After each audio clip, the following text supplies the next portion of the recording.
to look into that to see what that. Of course, the K3 has an IF output to drive things like that. I've used it on my SDR. Right now, I'm using my SDR as my primary receiver. So, got to put another antenna up. That's what the plan is anyway. So, Craig, if you're still with us up there in Harvest, Alabama, right, northwest of Huntsville, WJ6 Alpha. This is N4WC. Yeah, good morning to you. Good morning, Will.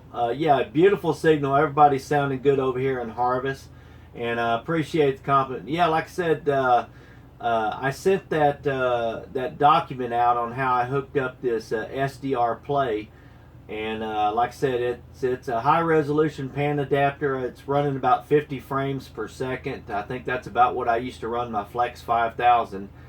And I can also see the audio and receive on a station. So like I said, it works really, really well.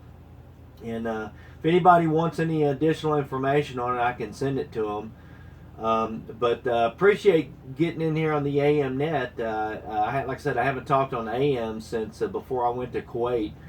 And everybody sounds really beautiful. And I like the idea of this, 25 watts, making some good contacts. It's nice and clean, quiet this morning, so it's doing good. And I think maybe it goes to Tom after me. I won't keep it long, but this antenna I'm running right now is it's a ladder line fed Zeppelin that I built with doorknob capacitors. There's a picture of it on QRZ on my webpage there, if you look it up, and it really helps with the SWR on 75 meters. In fact, the radio built-in tuner will tune up the SWR on 75 meters with no problem.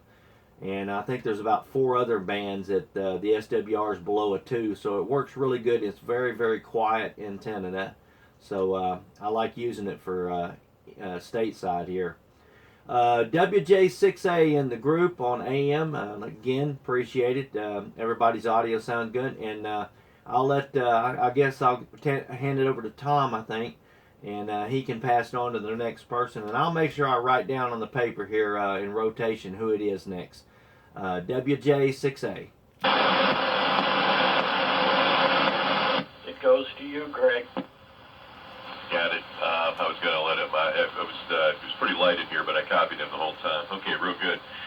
WJ6A in the group N4OSJ. Real good. Well, again, Craig, thanks for sending that information. If any of you guys here want to take a look at that, I'll be glad to forward that on to you. There's a doc file and a PDF file, and they're both real readable, and it is a very nice tutorial. So.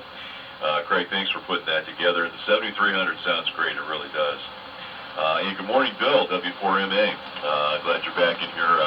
You sounded good, by the way, on single sideband this morning a little bit earlier. So you're putting a very nice signal in down here.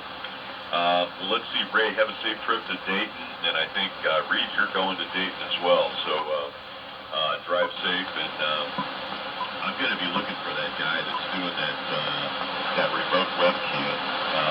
That's kind of like a virtual visit to Dayton. I need to see what that looks like. I've been following on Facebook a couple of friends of mine that are trying to get to Dayton. One of them is a friend of mine from high school. He's out in Lincoln, Nebraska, and apparently his flight just got canceled. So he's trying to figure out how to connect into Dayton.